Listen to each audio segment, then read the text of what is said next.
Welcome to your new podcast Optimum Ideation with the host and Bridges. Idea interviews. The best of human ideation. Everyone has a superpower. But times are hot, many are in the darkness of their own mind, in need of a helping hand. Helping others to become whole. Our sponsoring brands. Third-party people, NFT Fashion, TGC Fashion, Mark Point. Enjoy the show.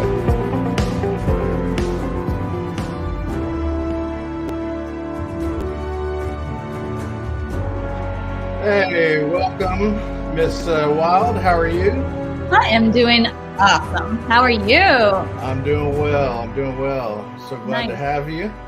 Wicked background. I love it.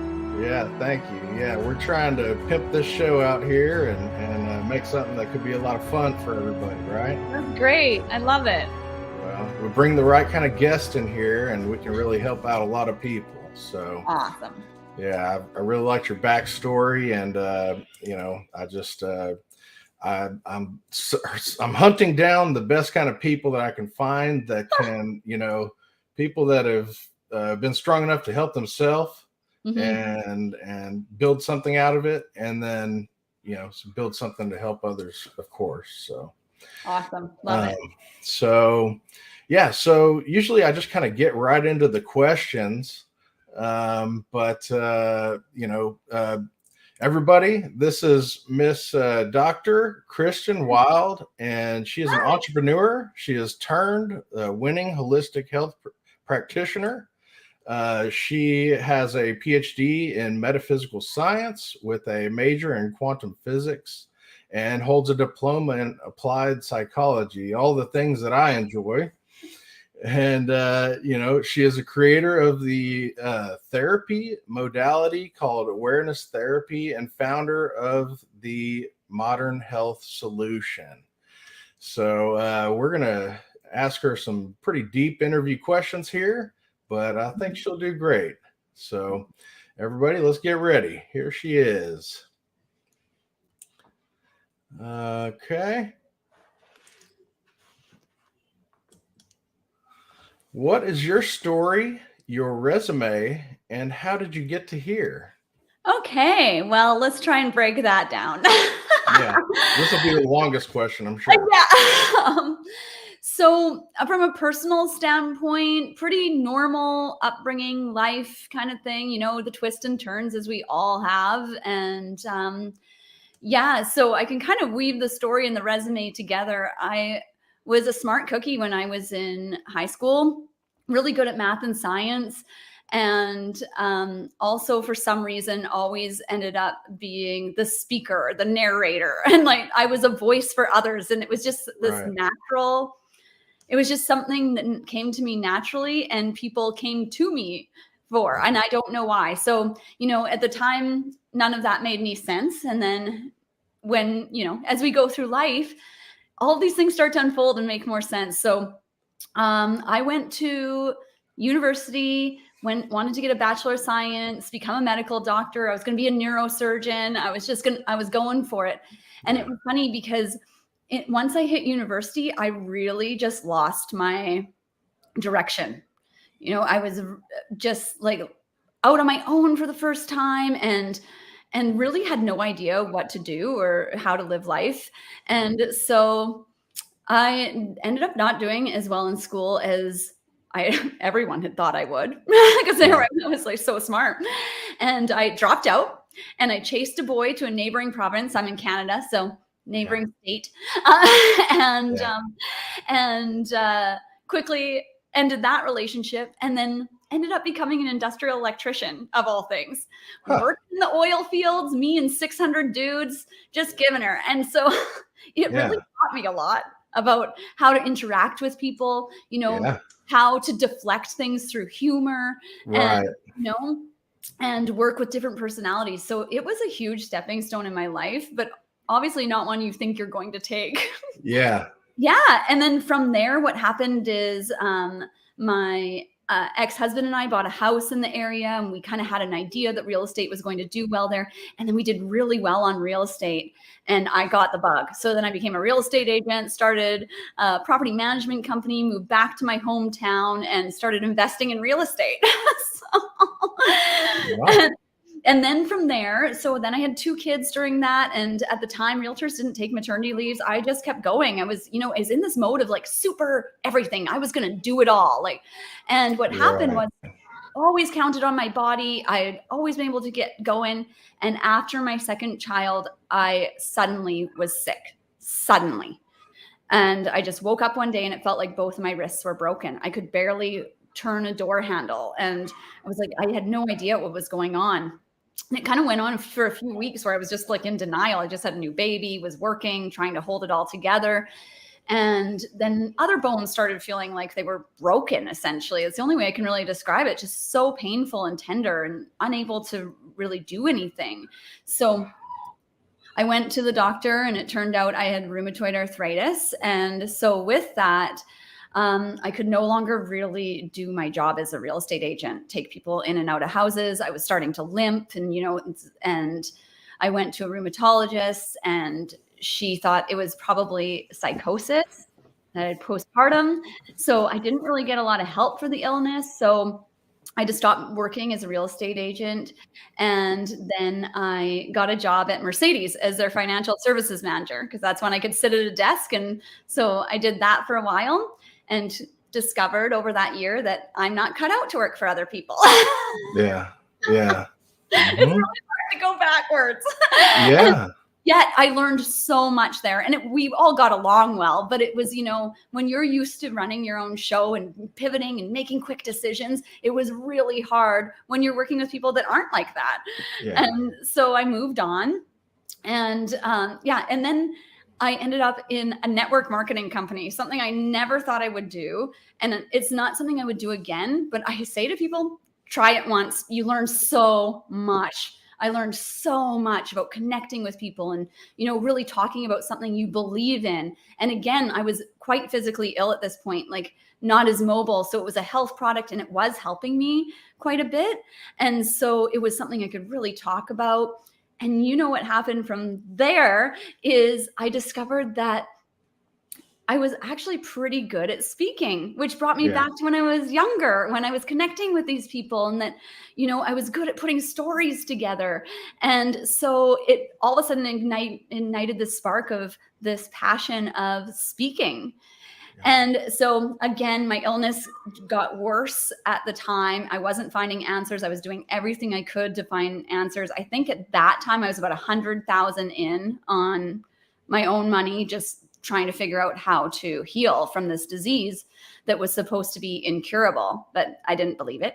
And so from there, I couldn't keep traveling. It just wasn't an option anymore. So from there, I started a zero waste supply company and trying to make a dent in the whole plastic situation.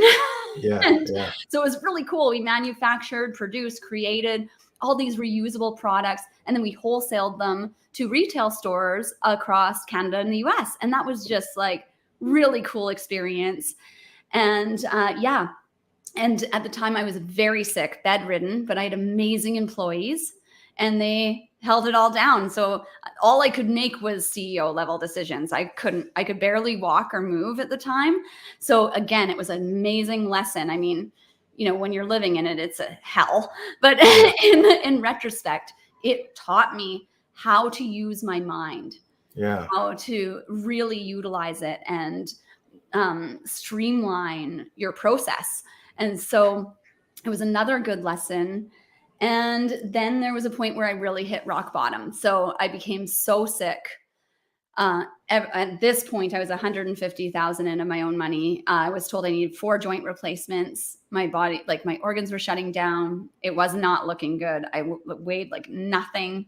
I looked like hell and it was not going well. And so one of the joints that was really affected was my hip.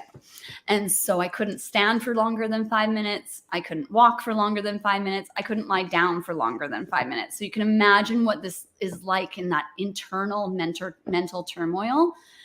And there was this, what I call my come to Jesus moment, like it's like where Yeah.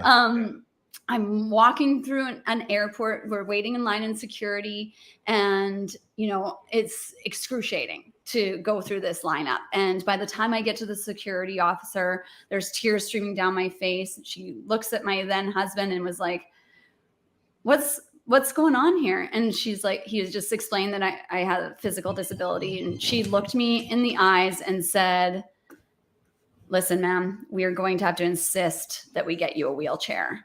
And it was like, ugh, it was my worst nightmare. Doctors had told me if I didn't take medication, I'd be in a wheelchair. You know what? It's like, I'd been told this and I was like, no.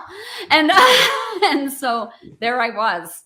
And I'm looking at my 2 daughters and they're scared. They're watching their mom. And I just like had this internal surrender where I just started to pray internally. And I was like, source, God, whatever you want me to call you, please. Like, I feel like I've done everything. I've tried everything. I feel like I've lived as like, just really tried to be a good person and bring hope to other people. It's like, I give up. It's like, please, if you want me to overcome this, send me answers. And if it's my time, like, just take me. Like, I cannot do this anymore. Sometimes you get to the point where there's worse things when you're alive than facing your own death. And so in that moment, and it's not something you can really explain with words, but in that moment, I had a feeling come over me, like an energy come up through my body. And I knew in that moment, my life was never going to be the same again. And it hasn't. Yeah. Wow. Yeah. So what kind of energy do you think? Yeah, so I do have a PhD in metaphysical science. And the reason I have it is because I've always been fascinated by spirituality, but understanding the truth of what spirituality is, what consciousness is. And so I feel that it's like I finally stopped trying to do everything myself and allowed connection with a higher power. Yeah. I can recall when I first started these companies a little over 4 years ago. Mm-hmm. I was writing my resignation, and as soon as I delivered that and I walked out the door, I just got overcome by this energy, and it was just like something that you could not stop. Yeah. And it was just like it was a force that I'd never really felt before. Yeah. And so I think I know what you're talking about. Maybe totally. Like a Kundalini awakening type feeling. Yeah, totally. That's what people call it. And also, if you would like to look at it from like a body process point of view, so we have the pineal gland in our brains, and it's actually really interesting. When we have our energy surge up, our spinal fluid comes up our spine and it touches our pineal gland and it activates the crystals in our pineal gland. So it may be this spiritual experience, and it's also very much a physical experience that we have. Yeah, I'm very well versed in it. So people get to where they want to go because they know where they want to go.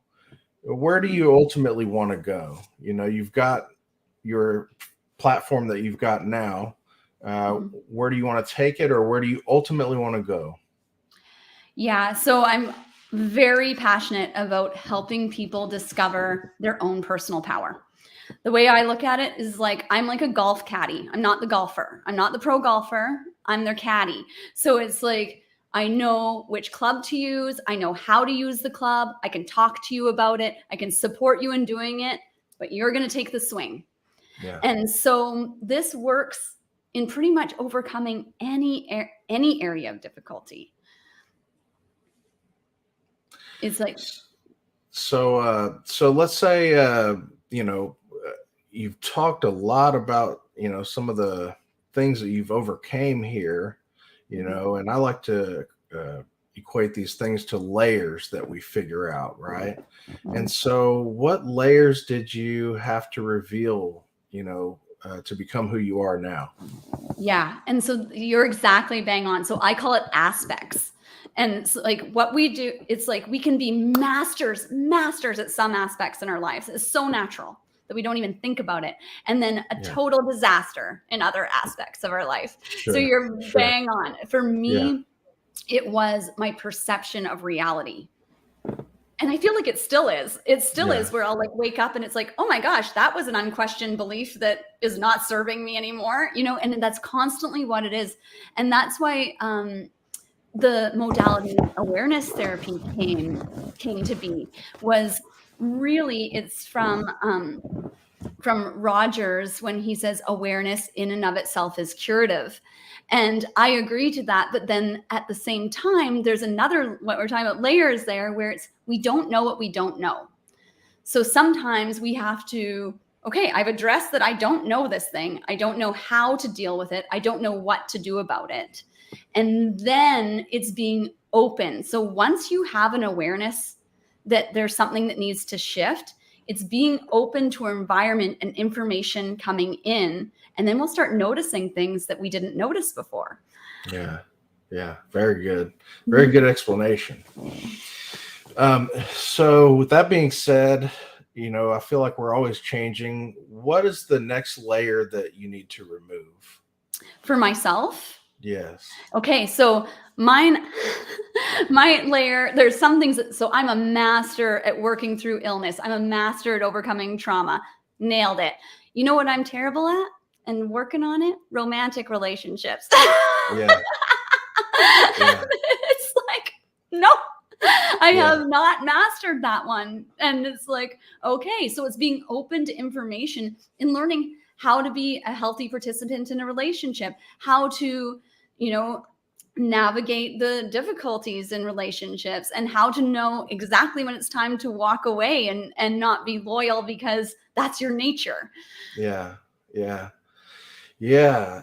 Relationships were pretty hard for me because I like to just trust people, and, you know, and then you get into something and you're trusting somebody and they're not, you know, trustworthy, or it's, you know, hey, I've been burned a lot. So now, you know, it's a lot of trust, isn't it? So you have to find somebody that you can communicate with, and just, you know, and just know that, hey, they're gonna give you their phone, you know, because hey, there's nothing to hide here. You know, find these trustworthy people, and you have to be the same. Yeah. You know, you have to be an open book, because if you want a solid relationship, it's about, you know, it's about negotiation and giving up a little bit to get your bit. And it takes a lot of work. It's not just simple. Yeah, it does. And but the thing is and for some people that's not a goal of theirs. They're content living solo and having that experience. And it's funny because I'm totally at that point. I love it. But also I've seen people that are in partnership that is very interdependent, healthy, they empower each other, and it's like, I want that. So not everybody does, but I do. It's a ton of work, but you know, it's an investment, and you know, just do your best, and then, you know, speak your piece. If things aren't working the right way, it's all a negotiation and communication. Yeah. So we kind of touched on this, but, you know, let's discuss some of your most challenging trials and tribulations. Yeah. So I feel like I'm one of those people that kind of has gone through quite a bit. Like I've gone through the ringer, but I also feel that I was exactly the person for the job. You know, it's like there's something about it that it was like I knew I was learning something to pass on to others. And so, yeah, I've been through some tough stuff. Like when I was 19 years old, I had an abortion on September 11th, 2001. So, I mean, it's in your memory forever. And, you know, that really for a long time, I lived with a lot of regret and guilt around that. And I was 19, so I was really emotionally immature and didn't really realize the effect that would have on my life and my psyche. I became very depressed. And yet at the same time, it ended up being one of my greatest gifts because it moved me towards exploring spirituality and what that means, what life means. Yeah. And, Right. it was a very, very difficult process to move through and realize what a gift of that experience was. And so that was something I actually don't share that very often because it was so long ago, but it's like important for people to know, because often you see someone successful, happy, joyful. I'm really there in my life now. There was times that it was dark, like, and so that was one of them. And being an industrial electrician, the only female, I dealt with a lot of challenges, a lot. And yet again, it had so many gifts that I wouldn't exchange for anything. And also, I've always been very passionate about helping women and children specifically. And sometimes I work with men as well for the last 20 years, helping them escape domestic abuse and navigate the law system and, regain their personal power and to be able to stand on their own. And so I've helped people rehabilitate their lives for a long time doing that. And you have to get in there with them. It's like, so it's really taught me a lot, as difficult as it is to be there with someone when they're going through something so terrifying. It's something where that process of healing is so honed into my psyche now that someone can come to me with the most despair, hopeless situation. And it's like, you're going to be okay. Yeah. Yeah, exactly. And, that's kind of the point of this show is, look, we've been through a lot. So here we are and we're doing this, and you can do this thing too. Mm-hmm. Just going to take some work and some new knowledge, and hopefully that's what it is. Some new insights might help some other people out. Yeah, I often say to people, the only way out is through. You're here now. This is reality. So it's like, buckle in and let's go through it. It's the short-term pain, long-term gain. Life is all about that. If you take that short-term pain, the long-term consequences are beneficial. Yeah, exactly. So when you first started on this journey in your career, what is something more trying than you had expected? Oh my gosh. Well, this was like nothing but challenges because I had never done it before. And, I hadn't ever really planned on it either. So, I got well, and then people started people that had seen me so ill. And then all of a sudden now I'm jumping around talking. It's like, how on earth is this happening? Yeah. And so I started kind of explaining it. I really had a difficult time explaining it when it first started happening. And so I started telling people, they started doing it too. Other people started getting better. And then people just started saying to me, you need to do this. Like this is like the information you have and the way that you can teach people is like, you need to be doing this in your career. And I was kind of like, yeah, I do. And so I gifted my company to my employees and started on this journey. So I went back to school and got my diploma in applied psychology to understand that brain-body connection and understand how our consciousness connects to that, and to the best we can. I mean, this is a big subject, but and so I started getting more vocabulary around it, started working with people one-on-one. Then that filled up. I became my own bottleneck because now people wanted to work with me, and I was like, had this wait list. And so it was just the natural next step. Create a program, be there with group, have this community of people that get each other. Oh my gosh, it's amazing. And there's other coaches in there that are really talented at what they do. And it was just like a natural thing that happened. But the bumps along the way, oh my gosh, I bled out so much money doing this and doing that and, getting this and as we do. Yeah. Yeah. Yeah. It's not cheap to build your companies. You know. It's a lot of learning while you're doing these things. Totally. Carrying out your job, you got to learn something too. Yeah. Now, when did you become passionate about this focus? Yeah. So, I mean, I really had no choice but to become passionate about it. It was killing me, literally. Yeah. So, yeah. So, working with people with autoimmune and more so, even people that are in a state of despair. It's like, because I can go there with them and not lose myself now. And so it really feels like that's my purpose. That was what I came to this planet to do, is to get into those depths of despair with people, hold their hand and walk them out. And so I suppose it's many factors, but it was also one of those things is I was going to get super passionate about it, whether I liked it or not. Yeah. I get you. Now, who would you say were some of the greatest contributors to your character?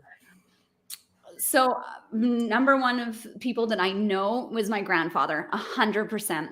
He was a patriarch. He took care of his family. He was kind-hearted. He was the president of our local community Kiwanis Club, just always there for people. You know, when he passed away, the funeral, like the church was overflowing with people because he was a person of service. Yeah. And I was very fortunate to spend a lot of time with him when I was young, and he molded my character. Yeah. Mm-hmm. Yeah. My grandfather, he was, class act, and he was actually an international professional painter. Wow. And so, yeah, I was kind of raised in a single mother household, and my grandparents watched me when I was younger. Yeah. And so I'd be sitting there watching him paint or do carvings and things. Amazing. And just, that attention to detail really stuck with me. Mm-hmm. Later on in life, I wound up living with them when I went to college for the first couple of years. Mm-hmm. And so, we were both bachelors at that time. My grandma had passed away. Mm-hmm. So it was me and him, and it was the bachelor pad. and so we got to really enjoy ourselves later in life. And whenever he passed, it was crushing. Yeah. It was crushing. It is because, when someone that you're just, it's like you have a soul bond, right? With certain people. It's just, it's tough to say goodbye. Yeah. Mm-hmm. Yeah, it took many years to get over, and finally I'm well and not having to cope, no coping mechanisms and things like that. So, Yeah. My grandfather passed away when he was quite young as well. I didn't have him for a lot of years, but the ones I did had a profound impact. Yeah. Mm-hmm. So who are you at your lowest and who are you at your best? So, that's interesting because I feel like I'm always the same person. And, and it's not that you don't have bad days. Trust me, I still cry my little guts out every once in a while. Like, it's like we have. And so, when we have our lowest moments, we still have ourselves. I think the thing is sometimes we get caught up into this guilt and shame and really are hard on ourselves. And one thing that I learned through all of that is grace. When you behave in grace, you are given grace. Yeah. Mm-hmm. Yeah, I agree with that fully. Mm-hmm. What's the best piece of advice for an audience that truly wants to better themselves and others in this lifetime? The best piece? Oh my gosh. Well, there's so many things, but this is the thing is everything comes from the inside out. So when you are determined to feel good, to behave with integrity, to enjoy your life, to move into whatever brings you joy and happiness, when that is your motivation and that's what your behaviors follow that, you will inspire everyone around you. It ripples out in ways that you won't even think Yeah. Like the things that people have come back to me and said later, I was not even thinking. And I've heard that with so many people too. And it's like, as you know, I'm not the only one like this. It's actually, there's a lot of people out there that have gone through it all and they say thank you for it. They're like, I'm here to be of service. And when you switch into that mentality, guess what? We're all selfish. We're all selfish. So if you're going to be selfish, it might as well positively affect another person. Exactly. Yeah. Yeah, very good. I like that. What practices or techniques make your day a success? Okay, I will give you the easiest technique in the whole world. I love it so much. I use it all the time. And I mean, there's tons of techniques, but the simplest one, and for me, is something you can use in any aspect and for anything, is 2 affirmations. But before I tell you what the affirmations are, I'll tell you why it works with the mind. And you may already have a good understanding of this. The thing is some people don't. So when we think of affirmations, we can often be like, oh, that's the law of attraction. And it's like, and it is, but there's science to it. So because when we're adults, the way that we learn new information is by repeating it over and over. Our subconscious stores information. And so it has information stored from the time you were born till now. It doesn't forget a thing. And so it's got all this stored information. And then when you consciously want to do something or thinking something, your subconscious just pulls that information up. It's not concerned about whether it's a benefit to you or a detriment to you. It's like, here's the information that thought brought up. And Right. so what we can do is program our subconscious to automatically bring up thoughts that propel us forward in a direction we want to go. Right. And so, because it's super easy to address things that we don't want. Super easy. It's like, okay, I know what I don't want for sure, which is good. Yeah. That's a good starting point. Okay. Then we go, what would I like to see? What would I like to see? And then you use your first affirmation. You do this at home. You can look yourself in the eyes in the mirror and say it, all the things. Say, what a pleasant surprise. What a pleasant surprise. Oh my God. What a pleasant surprise.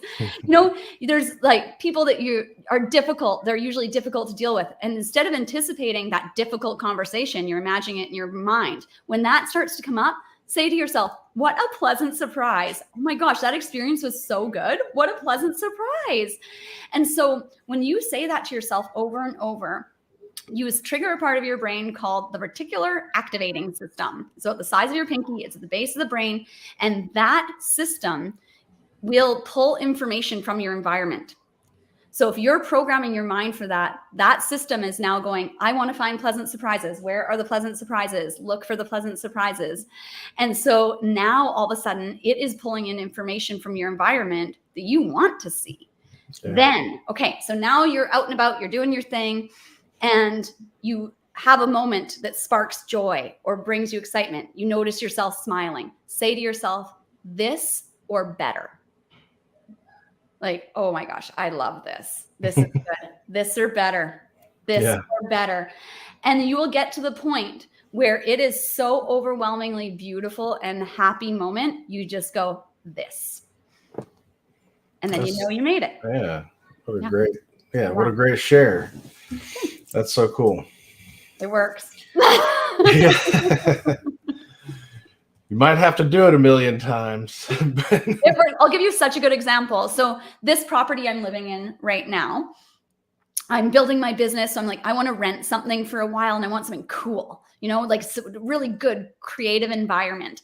And so this or better all the time. So I'm like, okay, here we go. I'm like, going to go find a property and I really admired this is a townhouse complex. It's built in the 90s. So it's 3,500 square feet, has 3 living rooms for no apparent reason, you know, the 90s. And so, but it's on a lake. You share a dock with 7 other people. It's gorgeous. And so there was one for sale, clearly out of my price range. And so, but I loved it. And so I was like, I'm going to go out and get the feeling of a place like that. And so I went to go and search for real estate, and I was like, this is going to be such a pleasant surprise. Oh my gosh, what a pleasant surprise. So I started searching real estate, and there was some that were like, okay, and went and looked at them. And then I noticed the aspects of the different ones that I looked at that I liked and was like, this or better, this or better. Well, within 3 days, suddenly the listing for this property came up. They wanted to list it short term and no pets. And by the end of the day, I negotiated a long-term lease and to include pets. And now I'm living in my dream neighborhood, in my dream townhouse, renting it. And it's worked out perfect. But it was like this. It's like when I walked through the door here and went for the tour, I was like, this, let's go. Like, and so it was so fun. It's a really fun thing to do. That's good. If you could interview 3 people, who would it be? Can they be dead or alive? Sure. Okay, great. So number 1, 100%, David Hawkins. His work is like, like, oh my gosh. I've never met him, but he's like my teacher and I love him so much. Right. So the reason why he's so amazing and I would love to interview him and like spend time with him is he owned one of the top psychiatry practices in the US for 30 years. Brilliant mind, brilliant. And through this, and this often happens through people exploring their genius and going through these, they naturally become more spiritual. And so he walked away from the New York penthouse, like the luxurious life, and left it all behind and went down to Sedona with a pickup truck and a bag of tools and restarted his life and became a spiritual teacher. And so the way he teaches is through the intellect. And a lot of us in Western culture, we love logic. We want to know how, what, why, before we believe it. And he is so good at explaining it. So good at explaining spiritual evolution. So that would be number 1. Number 2 would be Louise Hay. Also, she's passed away. I did meet her once in an elevator. And I was so excited because I went to a conference to see her. And then I'm standing in the elevator. She stands beside me and I'm like, I can't pretend I don't know who you are. I love you so much. And she was the sweetest thing. She's like soaking the love in. So when she was in her 60s, this is why she's so inspiring. And so she was in her 60s when she started Hay House Publishing. It's still to this day one of the biggest publishers of self-help, self-development, spiritual concepts, scientific study. Like, it's so good. And she created that in her 60s. Just nailed it. So that would be the second one. And then there's so many good ones. And then the third one would be Greg Braden. He's still alive. Yeah. And I would love to interview that guy. Oh, he's so, again, just so good how I just love it when people can combine the logic, science, the mind with spirit, with consciousness. When they bring it together, they bridge it together. That's brilliance. Yeah, I agree. Mm-hmm. If you ever write a book or another book, what would it be about? Yeah, so this is so funny. I've often been told, you should write a book. And I have no idea. So maybe one day. Yeah, I'm always getting told that too. It's not a thing right now. I don't have time right now, but I wish I did. Yeah, one day. Do you have a networking event, a product, invention, or service that we can promote with the audience? Yeah. So, I do quite a few different things, as I think a lot of us do, because it keeps things spicy. But I do really love our program that we created for people with autoimmune conditions. It is so transformative and just completely life-changing. And so for me, it's like, that is just my passion. It's where my heart is. It's one of those things that I will just keep going with everyone there infinitely, because it's just so amazing to watch people not only transform, but then become people that they never even imagined they could be. Like, it's just like, there's nothing like it. It never gets old. Yeah. Yeah, that's why I really got into recruitment. And, Mhm. it kind of sucks these past few years. Everybody's been doing the worst in their life. But, when you have to do thousands of these interviews like I have, it Mhm. just kind of, you really want to just kind of help people Yeah. as much as you can. Hmm. What is the best way for the audience to support your mission and get in contact? Yeah, so I think basically right now it's just continuing to spread the word. What's so beautiful about our program is that we get to just keep expanding. It's like we don't do any scare tactics where it's like limited space or buy now or no, it's not like that at all. Right. It's like we get to keep expanding. We get to keep bringing on more coaches. We get to just keep making things better for people. So the more people that find out about it and get referred to it, the more people get to heal. So Yeah. that's the best possible thing. Very good. Very good. Well, this kind of wraps everything up. I hate this part, but that concludes the episode. And thank you so much for coming and sharing some time with me. Awesome. I had such a good time with you today. You were amazing interviewer. Thank you. Thank you, Miss Wild. And we will share this episode and see if we can't get you some new audience and new traction. So Thank you. best wishes with everything. Thanks. Ciao. Bye.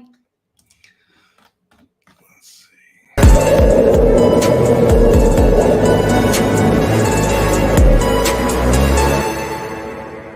After 40 people production.